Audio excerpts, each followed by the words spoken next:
Hi there, everyone. I'm Will Oberst. I'm Tom Hastings. I'm the beer champion. Today we're going to be doing a progressive dinner with pairings. Got for you our lovely classic Kraft mac and cheese. What we're going to be doing is pairing it with a few different beers. To start out, we've got this wonderful, oh, it's right in my pocket, Alaskan Amber. This is one of the preeminent beers in the U.S. It's probably one of the most well-known. I'm losing my champion points at this one. It's one of the most well-known amber ales in America and by and large by the world. Here you go. Thank you. You're welcome. Its style of beer is sort of a German alt beer. Alt meaning old. This brewery was started in 1988 in Juneau, Alaska by Marcy and Jeff Larson. The motto, Live Life Alaska, has been about as true as they could be. I mean, they literally don't have a road to get their supplies stocked, so they have to have a barge come up to the brewery to get their ingredients. They brew it all right there in Juneau, and they ship it all over the world. Wow.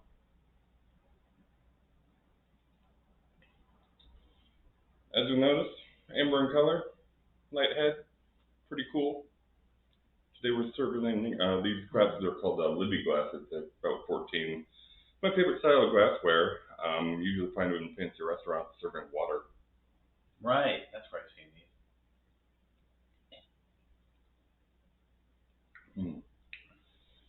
It is a lovely little beer. Yeah, it's it's flavorful, but it's not overwhelming. Yeah, exactly. It's medium body, a little bit of honey, a little bit of hops, but not so bitter.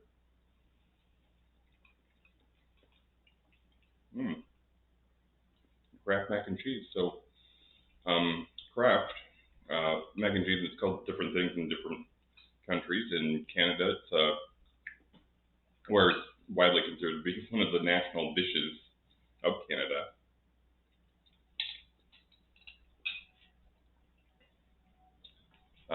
Classic.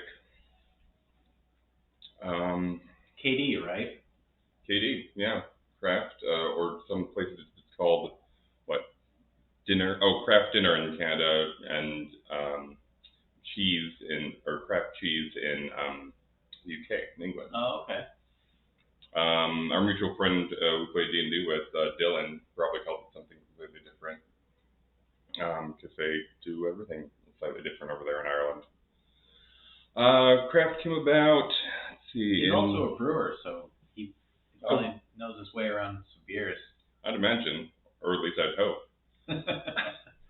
So this product came out in 1916, and it was really instrumental during World War II. A person could trade in one food voucher for 2 boxes of this, and so it really helped to feed a lot of people. It's a staple of Army stuff today. When I was in Japan, the only place you could get Kraft mac and cheese was on the American military base. So you had to have a friend there to hook you up with your Kraft mac and cheese. That's awesome. Yeah, it's don't fall down. Yeah, and Alaskan Amber besides has been one of the entry points to get into microbrews and craft beer for countless people over the decades. Because they started in '88, they were right at the start of the craft beer movement. That's when I was born. Oh, there you go. This beer is as old as you.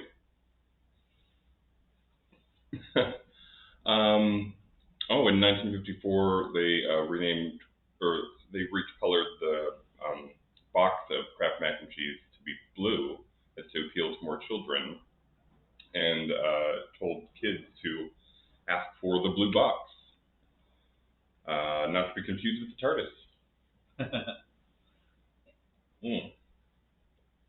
Yeah, that would be my uncle's beer. Would probably be our parents, how they first oh, this is a light lager, this has flavor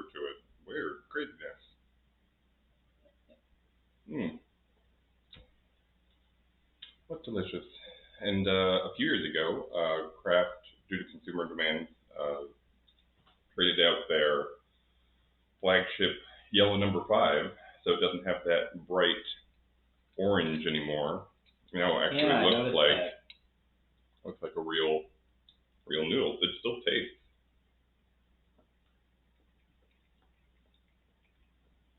I'd say it tastes just the same.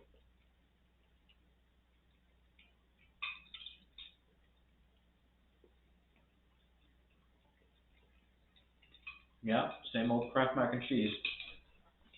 Although, to be fair, they do market it the same. Because on the box it's still, see, bright yellow. Orangey, orangey, orangey.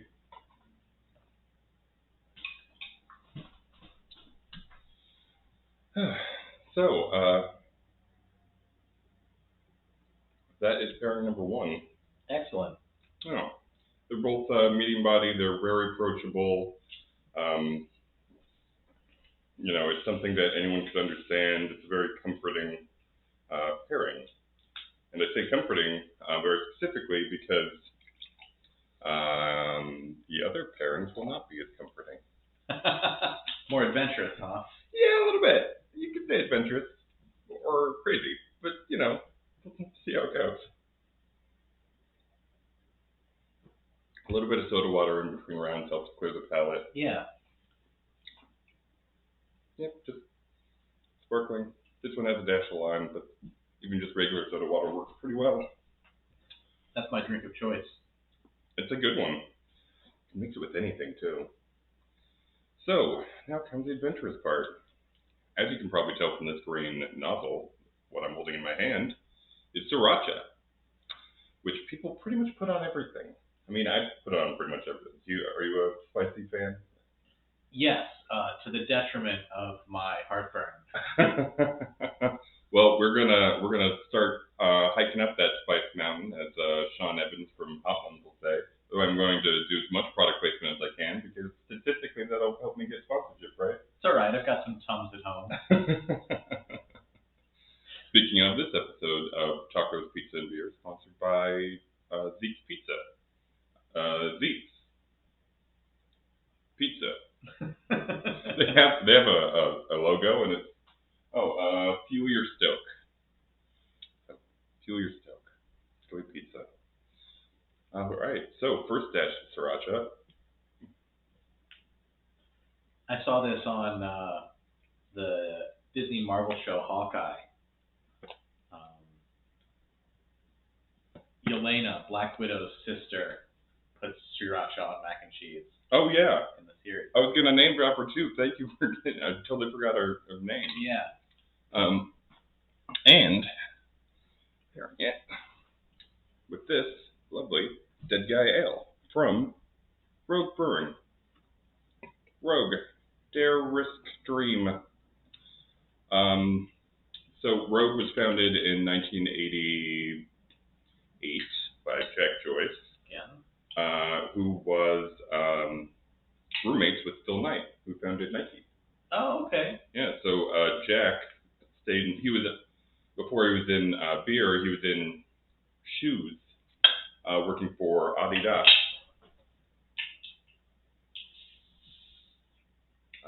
Oh, Adidas. Yes, the German company. This is considered by many to be Rogue's flagship. The Dead Guy Ale, originally called a Maibach in style, which it's not. Yeah, I mean, I'll just put it out there that this beer is not a Maibach. Maibachs are lagers. This is an ale.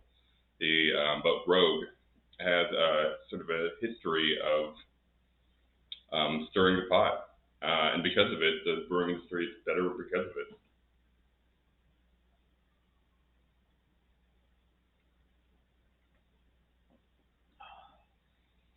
It's a classic. Yeah, if Rogue really does one thing really well, it's marketing. Because of them, they popularized the growler, the 64-ounce container. Oh, yeah. They also popularized Bomber, which is that 22-ounce. container.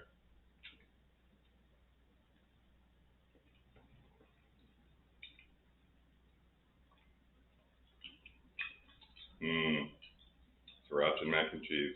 Thank you, Yolanda. Yelena. Yolanda. Oh my God, so bad at It's a completely different flavor. this. Mm-hmm.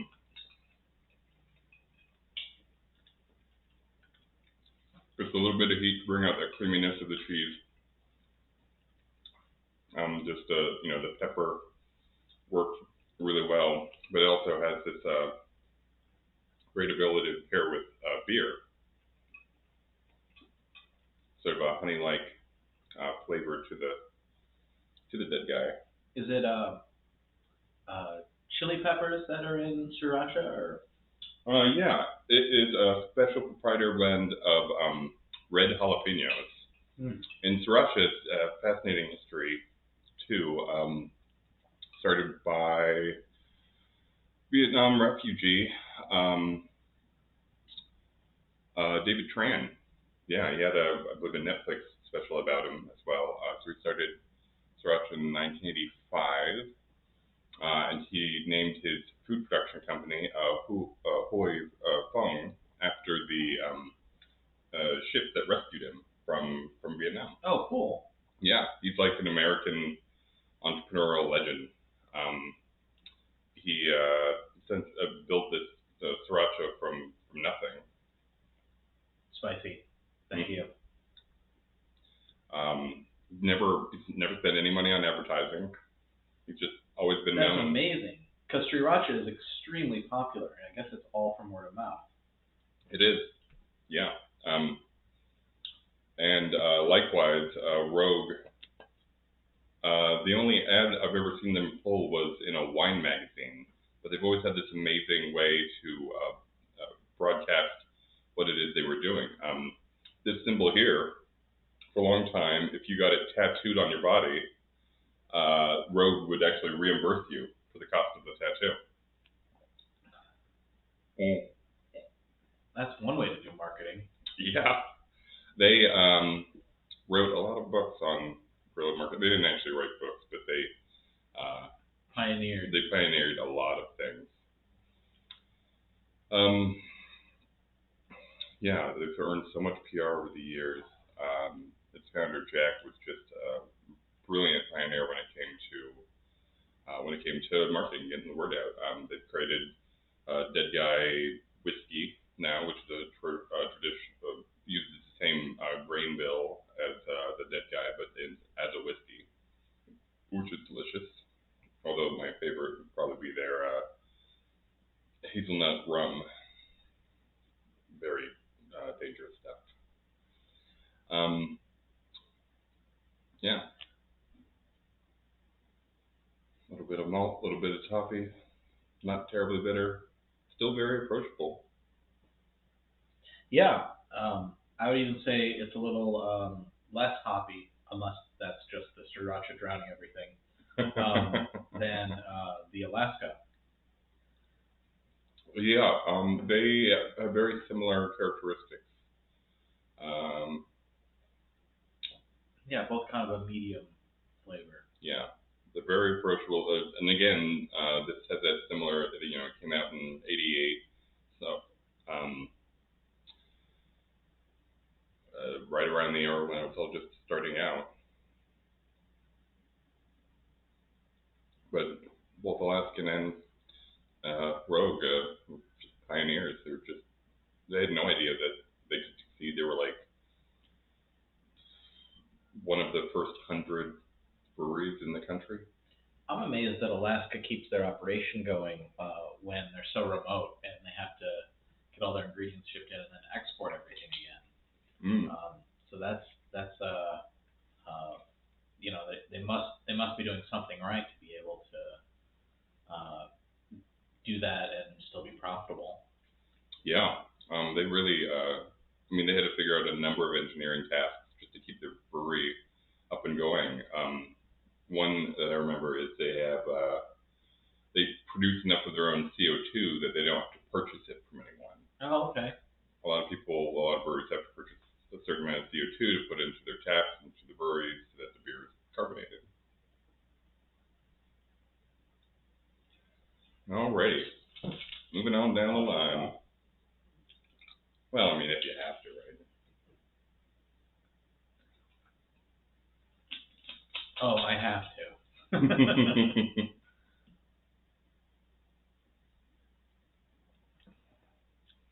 All right, now, All right, what's next, Will? well, more sriracha. That's, start. Wow. Just a really inappropriate amount of sriracha here.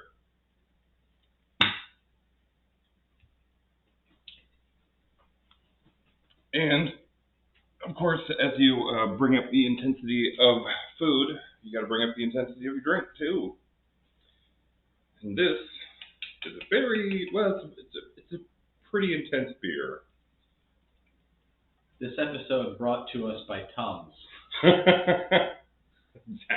Just kidding, but seriously, Tums sponsor us. So this is the Arrogant Bastard beer by Stone Brewing, out of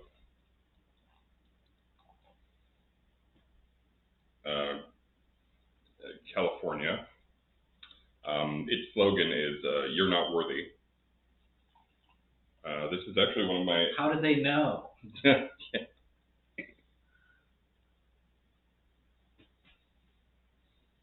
Cheers. Cheers.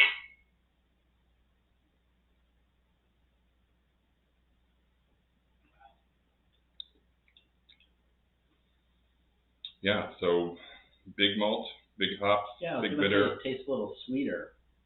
It must be the malt. It does, yeah. It's got a lot of everything. They say it doesn't fit into a specific category, but it's sort of like an Imperial American Amber.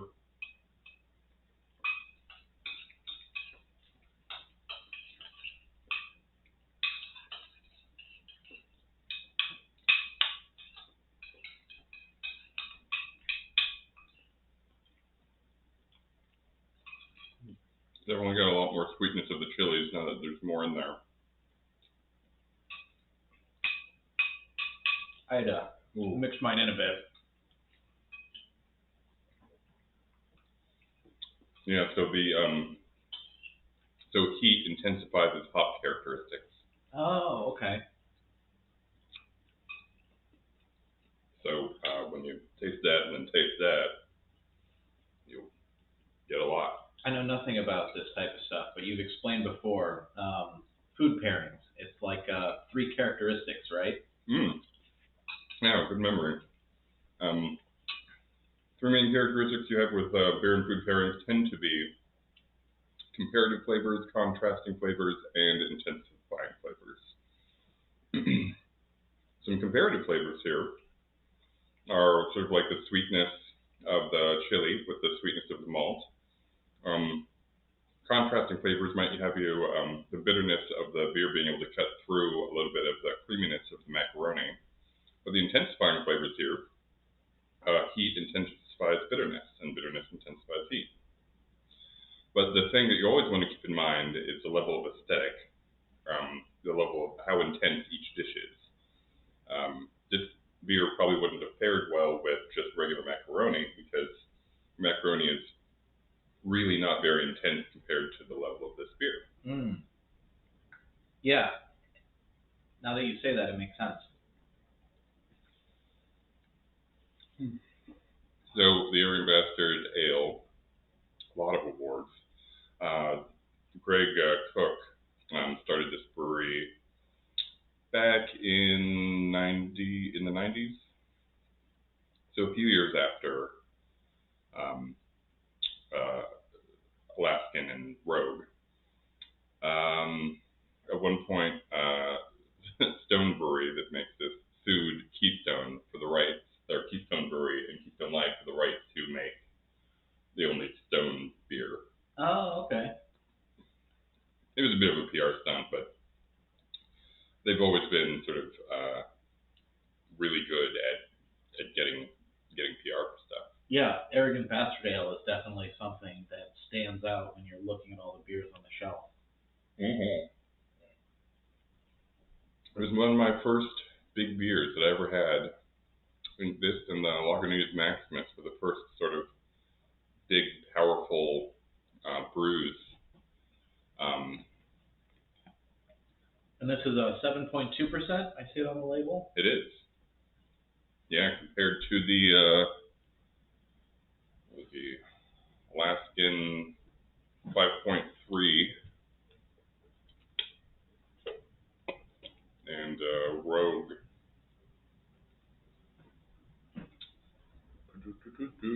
6.8. Yeah. So we are just moving up the list. As we're moving up with the intensity Yep. of the sriracha mac and cheese. And it tends to be how it goes. As you increase alcohol, you tend to increase intensity.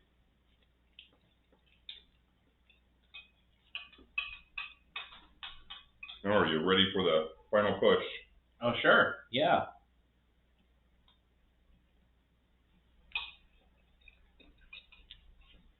Alrighty. A little piece of macaroni got away from me. I wasn't going to acknowledge it, but I know there's going to be somebody in the comments like. Oh, yeah. By the way, if you have any favorite food and beer pairings, feel free to comment away. The ones we try to do, we try to make sure that all of the food and beer are really accessible to people.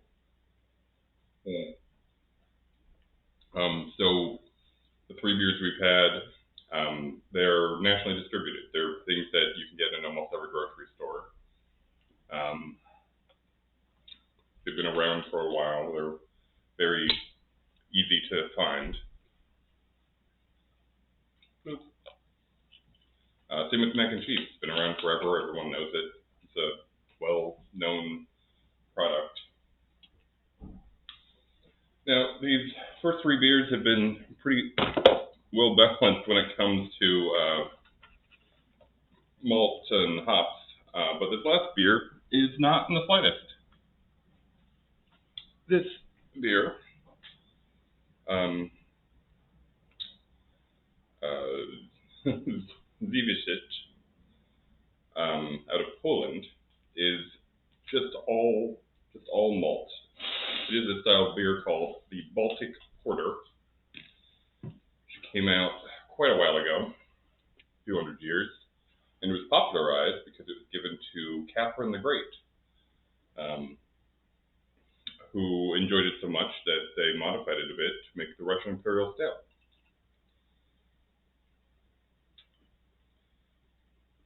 This beer stands up right at 9.5% alcohol. All right. Getting up there. Almost there with wine. Cheers. Cheers.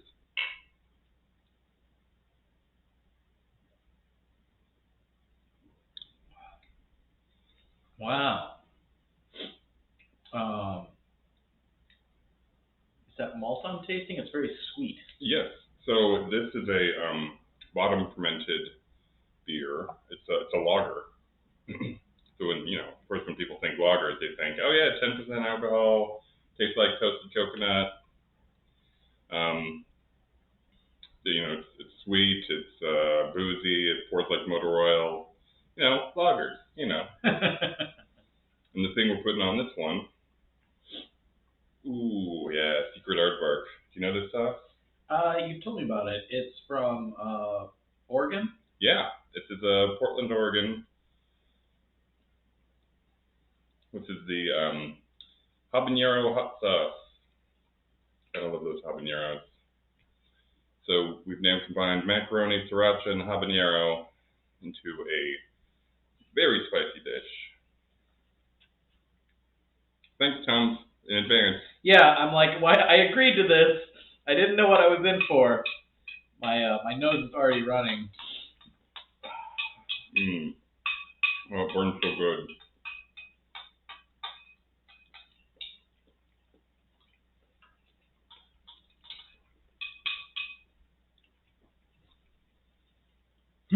Oh, you're doing it right if you're getting the food sweats. Yep.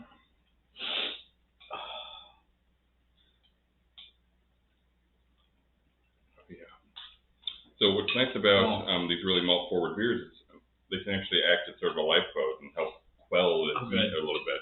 I did what I wasn't supposed to do and took a second bite.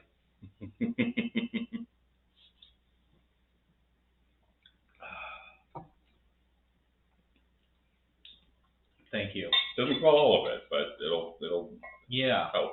it cuts it a little.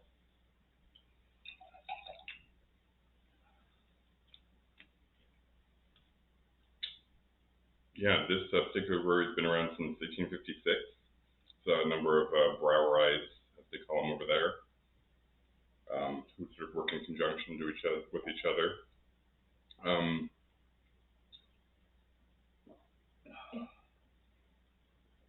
Smooth, boozy, just like some wine now. Yeah, so Russian Imperial Stout tends to be more popular here in the U.S. Baltic Porters you don't see a ton of, but this is distributed international. And what's nice about it, it's like $3 a beer. Oh wow. Yeah, very Yeah. affordable. Yeah, it's I mean, when you have something almost as strong as wine for $3 a bottle, try it out. You know, if you see there are other versions of it hanging around grocery stores. Black Boss is a popular one.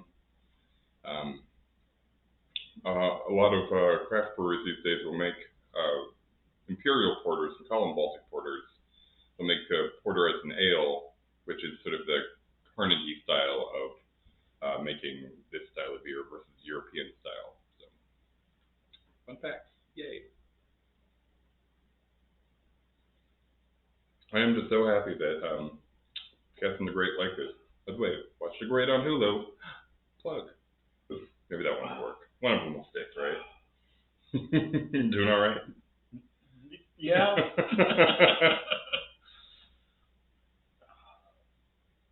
Yeah.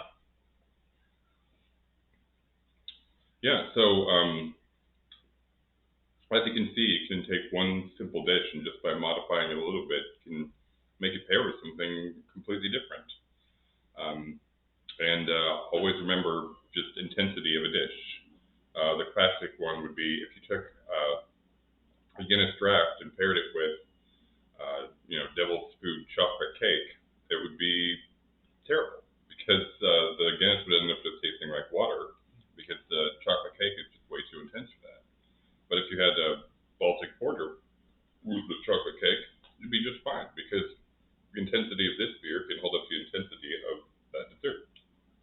It's huge. I kept raising the intensity of the mac and cheese to try to fit the intensity relative of the beer. Yeah.